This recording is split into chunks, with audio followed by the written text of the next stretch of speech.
কোনো সাম্প্রদায়িক প্রচার হয়েছিল।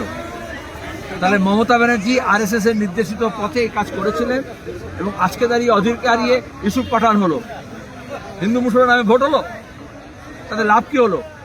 আজকে মুর্শিদাবাদে কোথায় ইউসুফ পাঠান, পার্লামেন্টে কোথায় ইউসুফ পাঠান? সে ক্রিকেটের মাঠে ক্রিকেটার হতে পারে। এইভাবে মমতা ব্যানার্জি নায়ক নায়িকা গায়ক গায়িকাদেরকে নিয়ে এসছেন, এমএলএ এমপি মন্ত্রী করেছেন, তারপরে লাভ কি হলো? মমতার দুর্নীতির রাজ চলছে আর এদেরকে সাইনবোর্ড হিসেবে ব্যবহার করা হচ্ছে, মডেল হিসেবে। আমাকে হারানো হলো সবাই জানে, কারণ রাতারাতি এমন করা হলো আরএসএস এর জায়গায় প্রচারে, যাতে সব হিন্দুরা একটা হয়ে যায় আর অন্যদিকে মুসলমানরা সব যাতে তৃণমূলের দিকে চলে যায়। তারপরে যে ভোট হয়ে গেল, খেল খতম, পয়সা হাজাম। আবার যে এখন ভোট আসছে, এই জন্য আবার হিন্দু মুসলমানের রাজনীতি চালু করার চেষ্টা করা হচ্ছে। আচ্ছা, এই পরিযায়ী শ্রমিক যে মারা যাচ্ছে, এই নিয়ে কিন্তু আপনাদের যে এমপি আছেন তেনার কোনো বক্তব্য আমরা দেখতে পাচ্ছি। কেন থাকবে? সে কি পরিযায়ী শ্রমিকদের জন্য হয়েছে এমপি? সে তো আদানি আম্বানির জন্য হয়েছে। অত ভোটের সময় এত গাড়ি, এত হেলিকপ্টার, এত টাকা কোত্থেকে আসে? কর্পোরেটের টাকা থেকে আসে না পরিযায়ী শ্রমিকদের টাকা থেকে আসে? বামপন্থীরা গরিব মানুষের কাছ থেকে কৌটো নাড়িয়ে টাকা নেয়, তাদের জন্য লড়াই করে, সারা জীবন পার্লামেন্টের মধ্যে তাদের কথা বলে। আর আদানি আম্বানির টাকায়, চিটফান্ডের টাকায়, কর্পোরেট টাকায় তৃণমূল বিজেপিরা লড়ে, ভোটের সময় বিরিয়ানি দিয়ে দেয়, তারপরে কর্পোরেটের লাভের কথা বলে। তাহলে আমাদের পাহাড়, জমি, কৃষি, কল কারখানা যাতে আদানি আম্বানির মতো বড় কোম্পানিরা পায়, তার ব্যবস্থা করে।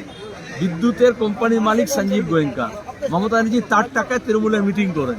তাহলে তিনি কি বিদ্যুতের দাম কমাবেন না বাড়াবেন? বিদ্যুৎ কোম্পানিতে লাভ করে তার ব্যবস্থা করবেন। মোদিও তাই করছে, ওটাই রাজনীতি। মুর্শিদাবাদে বাবরি মসজিদ তৈরি করছেন হুমায়ুন কবির, কি বলবেন? শুনেছি, খবরের কাগজে দেখেছি, লোকজনের মধ্যে একটা উৎসাহ দেখেছি প্রথম এবং আমরা বারবার বলছি, সরকারের কাজ না মন্দির মসজিদ করা।